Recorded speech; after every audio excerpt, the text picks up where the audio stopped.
Each of the four Gospels presents a situation in which Jesus is a living challenge to the religious authorities in Jerusalem. However, John's Gospel explicitly adds an extra layer of realpolitik. In John's narrative, the Jerusalem leaders see in Jesus' popular movement a real danger to the city, the temple, and the people. A large messianic movement will upset the Romans, they fear, and the angry Romans will come and destroy everything. That very political and plausible aspect of events will reappear in John's account of Jesus' trial before Pilate. All the Gospels agree that the authorities want to arrest Jesus, but are reluctant to antagonize the crowds of supporters. They need to get Jesus on his own, away from the crowds. And for that to happen, they need someone on the inside to lead them to him at a time and place where he will be vulnerable. All name Judas, or Judas Iscariot, as the one who goes to the authorities. According to the three synoptics, he is one of the 12 special disciples chosen for mission early in Jesus' ministry. In all the Gospels, he is initially present at the Last Supper, but leaves to alert the authorities to Jesus' movements. There are few background clues as to his motivation for abandoning Jesus in this way. People have made different suggestions. Perhaps he had lost faith in Jesus. Perhaps he had not lost faith, but wanted to force Jesus to act, to be the Messiah everyone was hoping for, to stand and fight. In Mark and Luke, he takes the initiative and goes to the Jerusalem authorities in order to hand him over, and they reward him with money. In Matthew, he comes to them, first asking them to name a price. John's Gospel again suggests a mercenary motive. He is already dishonest, regularly helping himself to money from the common kitty. John and Luke will speak of Satan entering him. Thus he becomes an agent of the enemy, the accuser. Luke gives him a grisly end, reporting in the Acts of the Apostles that his stomach burst in an act of divine vengeance. Matthew, however, offers a more human account of his end. His Judas is torn with remorse for what he has done. He gives the money back to the authorities and then hangs himself. But for all the variations in the Judas story, there is one thing that all the Gospel writers emphasize. This is a part of God's saving plan. The Son of Man must be handed over. In some sense, Jesus remains in control of his destiny and knows what is going on. Whatever Judas' motivations and however blameworthy, at a higher level of reality, through his actions, the scriptures are being fulfilled. The synoptics suggest that Jesus leaves the city each night to stay with friends at a little hamlet called Bethany. One route, accurately mapped out in John's Gospel, follows the valley of the Kedron Spring outside the city walls and passes through an olive grove, the Garden of the Olive Presses, or Gethsemane, over the Mount of Olives. 3 of the Gospels describe a powerful symbolic action at Bethany just before the Passion. A woman anoints Jesus with expensive ointment the night before his last visit into Jerusalem. Luke, of course, gives this story a very different context, much earlier in his Gospel. Mark and Matthew place the incident in the house of Simon the leper, and the woman is anonymous. John places it in the house of Mary and Martha, with their brother, the resurrected Lazarus, present. And Mary is the one who brings the ointment. John adds the vivid description of the perfume of the astonishingly expensive ointment filling the whole house.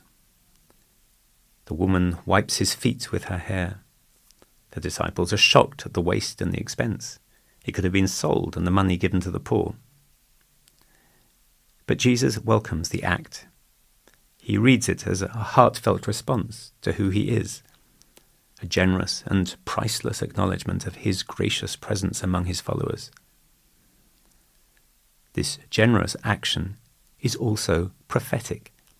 It anticipates anointing his body for burial. We'll now follow Mark's Gospel as our main guide through the Passion narrative, noting where the others tell the story differently. The Passion narrative, with all its variants, may well be one of the oldest layers of continuous narrative from the Jesus story. And each early variant will be pieced together from fragments of memory, sometimes eyewitness, sometimes hearsay, that are not always consistent. But of course our authors are not just trying to tell the story simply as it happened. They're also trying to tell the story in a way that reveals its meaning. Their accounts look backwards to reveal prophetic echoes in the scriptures, but also look forward, offering insight into what this all means for the readers who place their hope in the Christ. Mark sets up the Last Supper as a Passover meal. It is the first day of unleavened bread, and the Passover lambs are being sacrificed. Jesus will eat the Passover meal in Jerusalem. There is a sense of intrigue. 2 disciples are to watch out for a man carrying a water jar, itself a rare sight, who will lead them to an anonymous hostel. They will exchange a coded message with the proprietor, referring to Jesus obliquely as the teacher. And he will take them to an upper room, arranged for a Passover meal. All this heightens the sense of genuine threat, as Jesus prepares for the first time to remain in the city after nightfall, away from the crowds. It also heightens the sense that he is in full control of events. Luke follows Mark's undercover operation, though Matthew simplifies the story and has the disciples go straight to the hostel to alert the owner to Jesus' coming. Jesus arrives at the venue with the 12 just in time for the meal. The implication seems to be that the 2 disciples who made the arrangements came separately in advance. So we, the readers, have an explanation for why Judas was unable to lead the forces of authority to Jesus during the supper. He didn't know the venue until he got there. Mark makes the threat of betrayal from within explicit. As they begin the meal, Jesus announces that one of the 12 will betray him. The disciples ask in turn, "Is it me?" Jesus repeats his warning, hinting at Psalm 41, where the singer laments betrayal by one who has shared his table. Jesus emphasizes that this is as it must be. The Son of Man must go to his destiny, but woe to the one who is responsible for betraying him. There are subtle and not so subtle variations in the other writers. Luke places the incident after they have eaten the supper. Matthew follows Mark closely, but develops the scene. He has Judas expressly ask the question, "Is it me?" To which Jesus replies, "You have said as much." John has a very different account of the Last Supper to the others, but he also has Jesus identify Judas at the meal, though only to one witness. When Jesus speaks of his betrayal, quoting Psalm 41 directly, the beloved disciple asks who it is.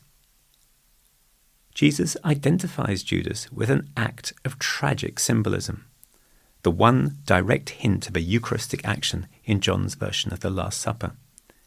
He dips bread in a bowl and gives it to Judas. Satan entered into his soul, according to the writer. Jesus then instructs Judas to do what he has to do, and Judas leaves. In John, Jesus is in control of every step of his journey.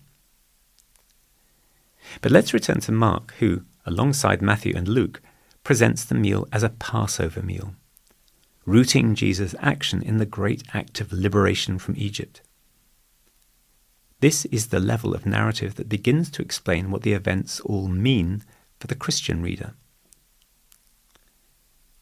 The reader may recall 3 key moments in the rescue narrative that unfolds on Passover night. The first element is rescue from death. The blood of the Passover lamb, daubed on the threshold of the Israelites' dwellings, will protect the Israelites when the angel of death passes by to slay the firstborn of the Egyptians. The second element is the rescue from the pursuing Egyptians and escape across the sea while their enemies are destroyed. The third is the sealing of the covenant of Sinai. The Lord has been revealed as rescuer and will now create a new people, obedient to the word he has given to Moses on the mountain. Moses takes the blood of sacrifice and sprinkles part on the altar. He then reads the book of the covenant, and as the people pledge obedience, he sprinkles the remaining blood over them. Against that narrative background, Mark describes Jesus' action of blessing and breaking bread and blessing and passing on the cup of wine. The words Jesus uses are recognizably similar to those reported a generation earlier by Paul in his letter to the Corinthians as the tradition that he had received. So we can reliably suppose that what we read in Mark reflects a memorial practice familiar to Mark's own community and followed with variations across many communities in the Christian diaspora. Once again, the gospel breaks through the fourth wall, uniting the readers and their lived experience of the Christian way with the person of Christ at this highly charged moment in his journey to the cross. The reader finds themselves at one with the disciples who are intimately one at the table of the Messiah and Saviour. The sacred symbolic action is rooted in the past, where God's saving power was definitively revealed to God's people. But it also looks to the prophetic future, to the promise of the end-time feast on the holy mountain of God. On this mountain, says Isaiah, the Lord of hosts will prepare for all peoples a banquet of rich food, a banquet of fine wines. We'll try to do some best guessing about how Mark's Christians might have understood the memorial meal in the next podcast. What we can say for now, with reasonable assurance, is that this action was regarded as important and sacred by Christians from the earliest times. Similarly to the practice of the Passover meal itself, it provided a living representation of the saving action and presence of Jesus, the crucified and risen Lord, in the midst of the gathered community of his followers. The taught structure of Mark's Gospel allows us also to notice the subtle hints that link this intimate moment in Jerusalem, the night before Jesus died, with the miracle of the loaves much earlier in the Gospel. There too the bread is blessed, broken, and distributed to the people sat in rows in the wilderness. The connection adds another layer of meaning to the action. At this pivotal moment in the narrative, the reader is united with the disciples gathered around the Lord on the night before his death. But they have also recognized themselves earlier in the disciples nourished by the Lord on the road in the wilderness, a symbolic foretaste of the life-giving banquet on the holy mountain at the end of time. To the layer of meaning of saving sacrifice in the blood of the covenant, we can add the layer of meaning of food for the journey through the desert for disciples who are still on the way. There is another important phrase in Jesus' memorial words. In Matthew and Luke, his blood is poured out for many or for multitudes. That phrase, for many, takes us to a further prophetic explanation for Jesus' action rooted in the book of Isaiah, additional to the models of ritual sacrifice. We've already encountered the servant songs from the middle part of the book of Isaiah and seen how they are woven into the explanatory fabric of the Gospels. The fourth song in Isaiah 53 is especially significant. There the servant of the Lord is rejected and suffers at the hands of his enemies. He becomes an object of contempt and fear. And yet, reads Isaiah paradoxically, he was pierced through for our faults. He appears rejected by God, and yet what happens to him is happening according to God's plan. By his sufferings shall my servant justify multitudes, This was clearly a pivotal text for Jesus himself as he tried to understand his mission. For his followers, it gives meaning to his story as the Messiah who suffered and died before being vindicated by God. Matthew, who otherwise follows Mark very closely, spells out the implications of the reference to Isaiah 53 for his readers. To the "for many," he adds, "for the forgiveness of sins." The different narrative strands explaining the rescue Jesus is about to bring about are interwoven in this single scene of the Last Supper. It explains in advance the deep divine meaning of the brutal human narrative of betrayal, torture, and death that is to follow. He is the Passover lamb who rescues the people from the angel of death. He is the blood of the covenant, founding a new community, renewing the relationship between God and God's people.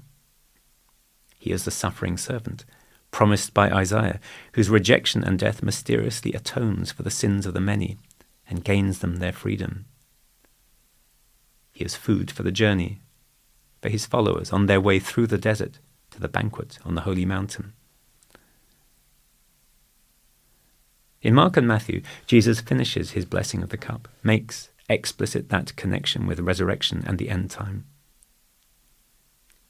"I will not drink the fruit of the vine again until that day when I drink the new wine in the kingdom of heaven." Luke's account is rather different. He includes the sacred memorial action. However, he reports two separate blessings of the cup at the beginning and end of the meal. He attaches the memorial words to the second cup. He also frames the meal rather differently. We'll look at that in a minute. You'll realize by now that even a tiny variation in phrasing can carry a heavy load of meaning in the Gospels. When Jesus blesses the cup in Luke, we hear the words reported by Paul in the letter to the Corinthians a generation earlier. This is the cup of the new covenant. The phrase new covenant immediately places Jesus' action not just against the scene in Exodus, where the covenant of Sinai is forged between God and God's people. It also takes us to words of Jeremiah and Ezekiel, promising renewal of the covenant around the time of exile. In God's grace, the Lord will transform human hearts to be faithful to God and God's law. Jeremiah puts it this way: "Deep within them I will plant my law, writing it on their hearts. Then I will be their God, and they shall be my people." Ezekiel offers a graphic image: "I will take out your hearts of stone and give you hearts of flesh." The practice of the way of the covenant will no longer be a matter of forced obedience. It will become an act of love. Hearts will be transformed by grace. The covenant mediated by Jesus is similarly personal and relational. Both Luke and John emphasize this from the outset in their accounts of the Last Supper. Luke begins, "I have longed to eat this Passover with you before I suffer." John says directly, he had always loved those who were his own in the world, and now he loved them to the end. The affection in the words is for the benefit of the reader as much as for the actors in the drama. Luke and John's Last Supper narratives go further than Mark and Matthew. They include dialogue and drama that reveal the meaning of this sacred act for life in the community of disciples. Those who participate in the sacred meal are called to live lives that are shaped by a gracious response to Jesus himself. That response is to be manifested in the way they treat one another. In Luke, it takes the form of a lesson. At the end of the meal, the disciples fall into a familiar quarrel about status, only to be reproved by Jesus. Whoever wants to be great has become the least. They must recognize that Jesus himself is present as a servant to his disciples. John's Gospel makes that same idea vividly present in an acted parable. During the meal, Jesus gets up and performs the humble service of washing his disciples' feet. They must learn to wash one another's feet, he tells them. A little later, he spells out a new commandment: love one another as I have loved you. The essence of Jesus' new covenant, sealed by his blood, encoded and re-presented in this sacred meal, is to be lived out by his disciples in lives of generous and humble service. Thank you for listening, and see you next episode.